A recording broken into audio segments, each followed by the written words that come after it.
संख्या व संख्यांचे प्रकार या भागामध्ये आपण सर्वप्रथम महत्त्वाच्या कन्सेप्ट शिकून घेणार आहोत. त्याचा उपयोग या भागावरील प्रश्न सोडविण्याकरिता आपल्याला होणार आहे. आणि या पुढील व्हिडिओमध्ये या भागावरील मागील वर्षांच्या प्रश्नपत्रिकांमध्ये जे काही क्वेश्चन विचारले गेले आहेत ते त्यातील महत्त्वाचे प्रश्न आपण सोडवणार आहोत. तर आजच्या व्हिडिओमध्ये पाहूयात संख्या व संख्यांचे प्रकार नेमके काय आहेत. तर संख्यांच्या प्रकारांमध्ये मुख्यतः संख्यांचे 2 प्रकार पडतात, वास्तव संख्या, अवास्तव संख्या. आता वास्तव संख्या, संख्यांना इंग्लिशमध्ये काय म्हणतात? नंबर्स.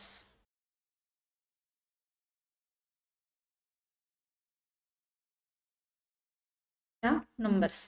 वास्तव संख्या, अवास्तव संख्या या 2 प्रकारांमध्ये संख्या विभागल्या जातात. वास्तव संख्यांना इंग्लिशमध्ये म्हणतात रियल नंबर्स, अवास्तव संख्या म्हणजे इमॅजिनरी नंबर्स. आता वास्तव संख्या पुन्हा 2 प्रकारांमध्ये विभागल्या जातात, परिमेय संख्या, अपरिमेय. परिमेय संख्यांना इंग्लिशमध्ये म्हणतात रॅशनल नंबर्स आणि अपरिमेय संख्या यांना इंग्लिशमध्ये म्हणतात इरॅशनल नंबर्स. परिमेय संख्या, परिमेय संख्या पुन्हा 3 प्रकारांमध्ये विभागल्या जातात. नैसर्गिक संख्या म्हणजे नॅचरल नंबर्स, पूर्ण संख्या म्हणजे होल नंबर्स आणि पूर्णांक म्हणजे इंटिजर. हा एक फ्लो चार्ट होता फक्त. आता आपण प्रत्येक संख्यांची डेफिनेशन आणि त्यामध्ये कोणते नंबर्स येतात हे पाहूयात. सर्वप्रथम नैसर्गिक संख्या पाहू. नैसर्गिक संख्यांना इंग्लिशमध्ये नॅचरल नंबर्स असे म्हणतात. आता नॅचरल नंबर्सची डेफिनेशन काय आहे? ज्या संख्यांचा वापर वस्तू मोजण्यासाठी केला जातो त्यांना नैसर्गिक संख्या असे म्हणतात. मग ह्या नॅचरल नंबरच्या सेटमध्ये 1 पासून सुरू होणाऱ्या सर्व संख्या येतात. 1 पासून पुढे सर्व संख्या म्हणजे 1, 2, 3, 4 ते अनंतापर्यंतच्या सर्व संख्या यांना नैसर्गिक संख्या असे म्हणतात. नैसर्गिक संख्यांचा सेट हा n या लेटरने डिनोट केला जातो. त्यामध्ये 1, 2, 3, 4 पासून अनंतापर्यंतच्या सर्व संख्या येतात. आता या पुढील टाईप पूर्ण संख्या. पूर्ण संख्या इंग्लिशमध्ये पूर्ण संख्यांना होल नंबर्स असे म्हणतात. आता ज्या संख्यांची सुरुवात 0 पासून होते त्या संख्यांना पूर्ण संख्या असे म्हणतात. आता आपण नैसर्गिक संख्या पाहिल्या होत्या. नैसर्गिक संख्यांची सुरुवात कुठून होते? 1 पासून. मग त्यात 0 येत होता का? नाही. मग ज्या संख्यांची सुरुवात 0 पासून होते म्हणजे 0 पासून सुरू होणाऱ्या सर्व संख्यांना आपण काय म्हणतो? पूर्ण संख्या. या पूर्ण संख्यांचा सेट W या लेटरने दाखविला जातो आणि ह्या सेटमध्ये 0, 1, 2, 3, 4 ते अनंतापर्यंतच्या सर्व संख्या पूर्ण संख्यांमध्ये येतात. आता आपण पाहिले नैसर्गिक संख्या 1 पासून सुरू होणाऱ्या सर्व म्हणजे नॅचरल नंबर बरोबर प्लस 0 म्हणजे 0 प्लस नॅचरल नंबर म्हणजेच काय? होल नंबरचा सेट बरोबर. होल नंबरचा सेट म्हणजे काय असतो? संपूर्ण नॅचरल नंबर आणि त्यात फक्त 0 ऍड केला जातो. ठीक आहे. पुढचा प्रकार आपण पाहूयात पूर्णांक संख्या. आता पूर्णांक संख्यांना इंग्लिशमध्ये काय म्हणायचं? इंटिजर्स. 0 सर्व धन पूर्ण संख्या व सर्व ऋण पूर्ण संख्या मिळून पूर्णांक संख्या तयार होतात. आता पहा, सर्व धन पूर्ण संख्या. आपण पूर्ण संख्या पाहिल्यात ज्या 0 पासून सुरू होतात बरोबर. धन म्हणजे काय? Plus sign. मग 0 प्लस 1 प्लस 2 प्लस 3 ते अनंतापर्यंतच्या संख्या. आणि ऋण पूर्ण संख्या म्हणजे -1 -2 -3 ते अनंतापर्यंतच्या सर्व संख्या या पूर्णांक संख्यांमध्ये येतात. आता इथे पहा 0 त्यानंतर +1 +2 +3. आता आपण मगाशी पाहिलं होतं नैसर्गिक संख्या 1 पासून सुरू होतात म्हणजे हा नॅचरल नंबरचा सेट आहे. नंतर होल नंबर्स 0 पासून सुरू होतात म्हणजे हा होल नंबरचा सेट आहे. म्हणजेच काय? संपूर्ण पूर्णांक संख्या, संपूर्ण नैसर्गिक संख्या आणि संपूर्ण पूर्ण संख्या या दोन्हींचा समावेश पूर्णांक संख्यांमध्ये होतो. आता इथे +1 +2 +3 आणि -1 -2 -3 ते इन्फिनिटी म्हणजे शेवट अनंतापर्यंत या सर्व संख्या पूर्णांक संख्यांमध्ये येतात. यामध्ये 0 पासून जसजसं आपण उजवीकडे जात जाऊ तसतसं या संख्यांची किंमत काय होत जाते? वाढत जाते. झिरोपासून जसजसं आपण डावीकडे जात जाऊ तसं या संख्यांची किंमत कमी कमी होत जाते. म्हणजेच काय, +1 +2 +3, हा 1 पेक्षा मोठा आहे, ही हा 2 पेक्षा मोठा आहे. हे प्लस साईन दिले तरी चालते किंवा नाही दिले तरी चालते. आणि म्हणजे इथे काय होणार, 2 हा 1 पेक्षा मोठा आहे, 3 हा 1 पेक्षा मोठा आहे किंवा 3 हा 2 पेक्षा मोठा आहे. पण इकडे ऋण पूर्ण संख्यांमध्ये काय असतं, -2 हा -1 पेक्षा लहान असणार आहे, -3 हा -2 पेक्षा लहान असणार आहे. म्हणजेच -3 -2 मध्ये मोठा कोण असणार आहे, -2. आणि इकडे 3 2 घेतला तर यामध्ये मोठा कोण असणार आहे. या प्रकारे इंटिजर्स ते लहान मोठेपणा आपण सांगू शकतो. आता इंटिजर्सचा सेट आय किंवा झेड या लेटरनेही दर्शविला जातो, आय किंवा झेड. ठीक आहे, पूर्णांक संख्या आपण पाहिलेल्या आहेत. पूर्णांक संख्यांमध्ये सर्व नॅचरल नंबर्स आणि होल नंबर, म्हणजे काय, नॅचरल नंबर आणि होल नंबरचा सर्व सेट पूर्णांक संख्यांमध्ये इन्क्लूड होतो. आता आपण पुढचा प्रकार पाहूया, परिमेय संख्या. परिमेय संख्यांना इंग्लिशमध्ये काय म्हणतात, रॅशनल नंबर्स. आता इथे याची डेफिनेशन काय आहे, अशा संख्या ज्या p/q या स्वरूपात लिहिता येतात. आता इथे हा p हा काय आहे, इथं अंश, पीला इंग्लिशमध्ये काय म्हणतात, न्यूमरेटर. p हा इथे अंश आहे आणि q हा काय आहे, छेद. त्याला इंग्लिशमध्ये म्हणतात डिनॉमिनेटर. म्हणजेच काय, रॅशनल नंबरची डेफिनेशन अशी आहे, अशा संख्या ज्या अंश आणि छेद या स्वरूपात लिहिता येतात त्या संख्यांना आपण परिमेय संख्या असे म्हणतो.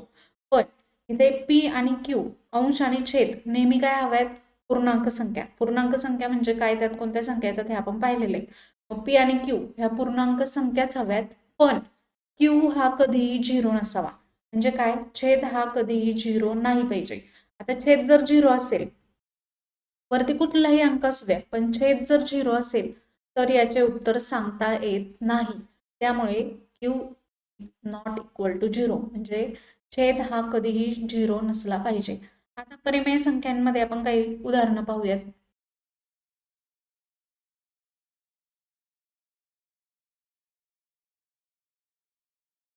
परिमेय संख्यांची आपण उदाहरणे पाहूयात.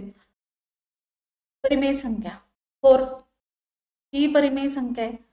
तर ही p/q मध्ये कशी लिहिता येणार, खाली काहीच नाही, म्हणजे छेद काय असतो, 1 -3, ही पण परिमेय संख्या येणार. तर 0 ही परिमेय संख्या आहे, कारण खाली छेद काहीच नसतो, याचा अर्थ तो छेद 1 असतो. यानंतर 3/2 ही परिमेय संख्या आहे. त्यानंतर 0.5 ही परिमेय संख्या आहे.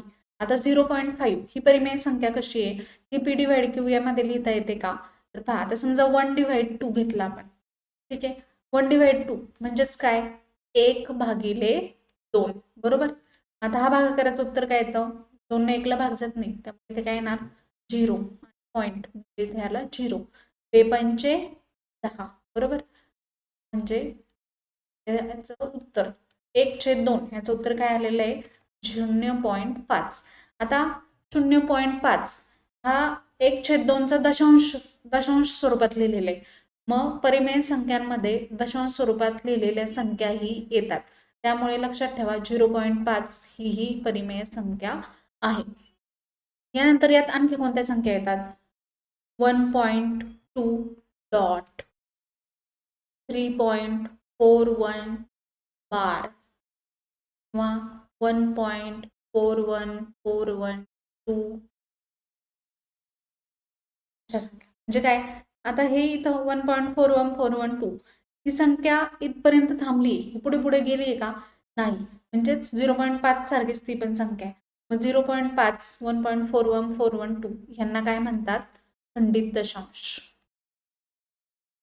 त्यामुळे सर्व खंडित दशांशांचा समावेश परिमेय संख्यांमध्ये होतो. आता 1.2 3.41 1.2च्या वरती जर डॉट असेल, याचा अर्थ असा असतो 1.2 2 2 म्हणजे दशांशानंतर 2 2 2 हा एकच अंक नेहमी रिपीट होत राहणार आहे. आणि 3.41 वरती बार आहे. 3.41 वरती जर लाईन असेल तर 41 म्हणजे तो अंक रिपीट होत राहतो तेवढा. 41 41 41 दशांशानंतर रिपीट होत राहतं, कधीही न संपणार. मग यामध्ये काय, दशांश कधीही संपत नाही आणि जे अंक असतात दशांशानंतर त्यांच्यामध्ये पुनरावृत्ती होत राहते, त्यामुळे यांना म्हणतात आवर्ती दशांश. आवर्ती दशांश. आता ह्यांचाही समावेश परिमेय संख्यांमध्ये होतो. म्हणजे परिमेय संख्यांमध्ये काय काय येतं, सर्व पूर्णांक संख्या येतात, p डिवाइड q मध्ये असणारे सर्व संख्या येतात, त्यानंतर खंडित दशांश जे काय असतात तेही येतात आणि आवर्ती दशांश असतात तेही येतात. आवर्ती दशांश मध्ये जर वरती सिंगल डॉट असेल दशांश नंतर तर तो एकच अंक रिपीट होत असतो आणि सिंगल कधी देतात, ज्यावेळेस एकच अंक वारंवार रिपीट होत असतो त्यावेळेस. आणि जी लाईन आहे ही लाईन कधी द्यायची असते, 2 किंवा 2 पेक्षा अधिक संख्या दशांशानंतर पुनरावृत्ती त्यांची होत असेल तर वरती देतात बार. ठीक आहे, अशा प्रकारे परिमेय संख्यांमध्ये सर्व पूर्णांक, p डिवाइड q मध्ये असणारे सर्व संख्या आणि खंडित दशांश तसेच आवर्ती दशांशांचा समावेश परिमेय संख्यांमध्ये होतो. आता यापुढे आहे अपरिमेय संख्या. अपरिमेय संख्यांना इंग्लिशमध्ये काय म्हणतात, इरॅशनल नंबर्स.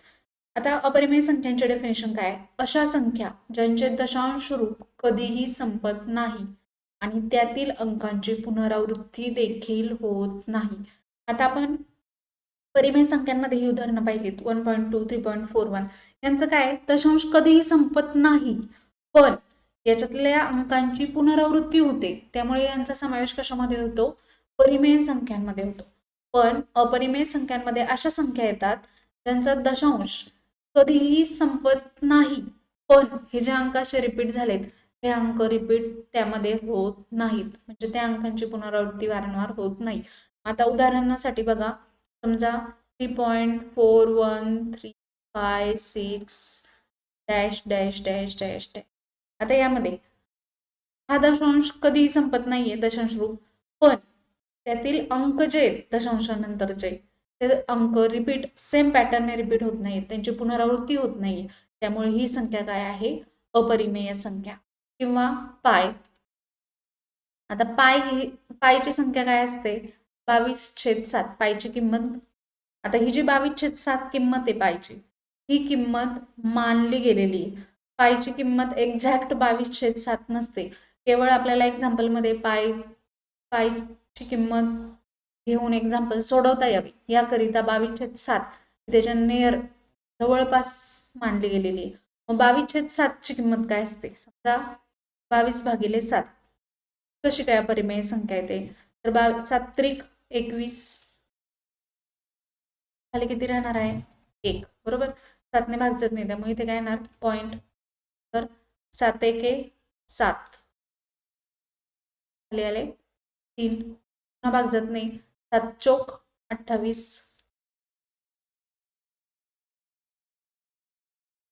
पुन्हा 0 2, पुन्हा भाग जात नाही, 7 1 2 14, पुन्हा भाग जात नाही 6 बरोबर. 7 7 49 7 8 56, पुन्हा 4 आला. आता इथे काय होणार आहे, ही सिरीज कंटिन्यू चालूच राहते, म्हणजे काय 22/7 याचं उत्तर काय येते 3.1428 डॅश डॅश डॅश डॅश. ही सिरीज संपतही नाही, दशांशानंतर हे जे काय अंक येतात हे संपतही नाहीयेत आणि रिपीटही होत नाहीयेत, त्यामुळे पाय ही एक अपरिमेय संख्या आहे. तसेच समजा √2 √3 √5 √7 √6 √8 √15 या सर्व संख्या ह्या अपरिमेय संख्या आहेत. आता √2 ही कशी अपरिमेय संख्या येते, √2ची किंमत काय येते 1.4142 1356 डॅश डॅश डॅश. आता ही √2 ची किंमत आहे, कधीही न संपणारी किंमत, बरोबर. म्हणजे दशांशानंतर दशांश रूप कधीच संपत नाही आणि कुठल्याही अंकाची पुनरावृत्ती वारंवार होत नाही, बरोबर. म्हणजे तोच अंक वारंवार येत नाही, त्यामुळे √2, √3, √5, √7 या सर्व संख्या अपरिमेय संख्यांमध्ये येतात. म्हणजेच काय, √2, √3, आता वर्गमुळे, ही सगळी वर्गमुळे आहेत, बरोबर. ही कोणत्या संख्यांची वर्गमुळे आहेत? पूर्ण वर्ग नसलेल्या संख्यांची वर्गमुळे आहेत. मग सर्वच पूर्ण वर्ग नसलेल्या संख्यांची वर्गमुळे, पूर्ण वर्ग नसलेल्या संख्यांची वर्गमुळे ही अपरिमेय संख्यांमध्ये येतात. पूर्ण वर्ग नसलेल्या संख्या वर्ग ही अपरिमेय संख्यांमध्ये येतात. आता समजा हे घेतलं आपण रूटमध्ये 16, तर रूटमध्ये 16 वर्गमूळ 16 याचं उत्तर काय येतं? 4, कारण 4चा वर्ग किती आहे? 16, बरोबर. त्याप्रमाणे तुम्ही वर्गमूळ 5 काढायला लावलं तर ते आपल्याला काढता येतं का? नाही. किंवा वर्गमूळ 15, तर वर्गमूळ 16 4, वर्गमूळ 15 आपल्याला माहिती आहे का? नाही. म्हणजे काय, जर वर्गमूळ मुळांमध्ये आतमध्ये पूर्ण वर्ग नसलेली संख्या असेल तर त्या सर्व अपरिमेय संख्यांची उदाहरणे होतात. ठीक आहे. अपरिमेय संख्यांमध्ये कोणकोणते उदाहरणं येतात ते आपण पाहिलेले. आता पुढचं पाहूया, वास्तव संख्या. वास्तव संख्यांना इंग्लिशमध्ये काय म्हणतात? Real numbers. रिअल नंबर्सची डेफिनेशन काय? अशा संख्या ज्या संख्या रेषेवर दर्शवू शकतो. तर संख्या रेषा काय असते? ही आहे संख्या रेषा. ह्या संख्या रेषेवर जेवढ्या संख्या आपण दर्शवू शकतो यांना आपण काय म्हणणार आहे? वास्तव संख्या. आता या संख्या रेषेवर कोणकोणत्या संख्या दर्शवता येतात? संख्या रेषा अनंत असते, ती कधीही संपत नाही. इथे काय असतो? 0, 0 नंतर काय येतो? +1, तर +2, तर +3, +4, हे अनंतापर्यंत संख्या पुढे येणार. ते काय असतं? -1, -2, -3, -4 हे अनंतापर्यंत पुढे अशा संख्या रेषेवर असतात. संख्या रेषेवर अजून काय कोणकोणते पॉईंट दाखवू शकतो? आता 0, इथे काय असतं? 0.5, 0.1 मध्ये 0.1, 0.2, 0.3, 0.4, 0.5, 0.6, 0.7, 0.8, 0.9 आणि मग इथे येतो 1. अशा प्रकारे असतं. समजा आता इथे मला दाखवायचं आहे 3.412 डॅश डॅश डॅश डॅश, हा नंबर मी इथे दाखवू शकते. असे कितीतरी नंबर असणार आहेत 2 लाईन्स मध्ये, असे कितीतरी असंख्य नंबर असतात. नंतर समजा आता इथे मी दाखवला -3/2. -3/2 म्हणजे काय असतं? -1.5. तर आणखीन आपण नंबर दाखवू शकतो 3.5. असे असंख्य नंबर वास्तव संख्या, असे असंख्य नंबर संख्या रेषेवर आपण दर्शवू शकतो. आता संख्या रेषेवर इथे लिहिले परिमेय प्लस अपरिमेय, असे सर्व नंबर इथे येतात, बरोबर. आता परिमेय प्लस अपरिमेय कसे येतात संख्या रेषेवर? तर पाहूयात. 1 पासून पुढे सुरू होणाऱ्या सर्व संख्यांना आपण काय म्हणतो? नॅचरल नंबर, बरोबर. म्हणजे हा काय? नॅचरल नंबरचा सेट आहे. नंतर 0 पासून पुढे सुरू होणाऱ्या सर्व संख्यांना आपण काय म्हणतो? होल नंबर्स, पूर्ण संख्या, बरोबर. नंतर -4, -3, -2, -1, 0, 1, 2, 3, 4 या सर्वांना आपण काय म्हणतो? पूर्णांक संख्या किंवा इंटिजर्स, बरोबर. म्हणजेच काय? नॅचरल नंबर आले, होल नंबर आले, इंटिजर्स आले, नैसर्गिक आले, पूर्णांक आले आणि पूर्ण संख्या पण आल्या. त्याचबरोबर आता हा 0.5 आहे, ही संख्या कोणती आहे? 0.5 खंडित दशांश, बरोबर. नंतर -3/2 p/क्यूब फॉर्ममध्ये आणि -3.5 हाही खंडित दशांश, म्हणजे -3.5, -3/2, 0.5 या सगळ्या काय आहेत? परिमेय संख्या. आणि परिमेय संख्यांमध्ये सर्व नैसर्गिक संख्या, पूर्ण संख्या आणि पूर्णांक संख्या येतात. म्हणजेच ह्या सगळ्या काय आहेत? परिमेय संख्या. आता ही संख्या 3.412317 ह्याचा दशांश कधीही संपत नाही आणि अंकांची पुनरावृत्ती पण होत नाही, त्यामुळे ही संख्या कोणती आहे? अपरिमेय संख्या. अशा असंख्य अपरिमेय संख्या, कितीतरी परिमेय, असंख्य परिमेय संख्या या संख्या रेषेवर आपण दर्शवू शकतो. त्यामुळे वास्तव संख्या म्हणजे काय असतं? परिमेय आणि अपरिमेय. परिमेय प्लस अपरिमेय दोन्ही संख्यांचा संच मिळून आपल्याला काय मिळतो? वास्तव संख्यांचा संच. त्यामुळे वास्तव संख्यांमध्ये सर्व परिमेय व सर्व अपरिमेय संख्या येतात. सर्व परिमेय म्हणजेच सर्व नैसर्गिक येतात, सर्व पूर्ण संख्या येतात आणि सर्व पूर्णांक संख्या देखील वास्तव संख्यांमध्ये येतात. आता वास्तव संख्या पाहिल्या आपण, संख्या रेषेवर दर्शवू शकतो. आजपर्यंत या सर्व संख्या आपल्याला माहिती आहेत, पण अशा काही संख्या आहेत ज्या संख्या या संख्या रेषेवर आपण दर्शवू शकत नाही. त्या संख्यांना म्हणतात अवास्तव संख्या, इमॅजिनरी नंबर्स. इमॅजिनरी नंबर्स अशा संख्या ज्या संख्या रेषेवर दर्शवू शकत नाही, त्या प्रत्यक्षात अस्तित्वात नसतात. आता याची उदाहरणे कोणती असतात पहा. वर्गमुळामध्ये -2. आता वर्गमुळामध्ये -2 ही संख्या आपण कुठेही वापरत नाही, बरोबर? किंवा ही संख्या रेषेवर आपल्याला दाखवता पण येत नाही. ही संख्या फक्त इमॅजिन केलेली आहे. वर्गमुळामध्ये -2. आता वर्गमुळामध्ये -2 किंवा वर्गमुळामध्ये -4, वर्गमुळामध्ये -5, वर्गमुळामध्ये -10, वर्गमुळामध्ये 16 हे सर्व इमॅजिनरी नंबर्स आहेत. आता यामध्ये एक नंबर इमॅजिन केला जातो वर्गमुळामध्ये -1. प्रत्येक ठिकाणी पहा, वर्गमुळामध्ये मायनस नंतर पुढची संख्या आहे, वर्गमुळामध्ये मायनस पुढची संख्या.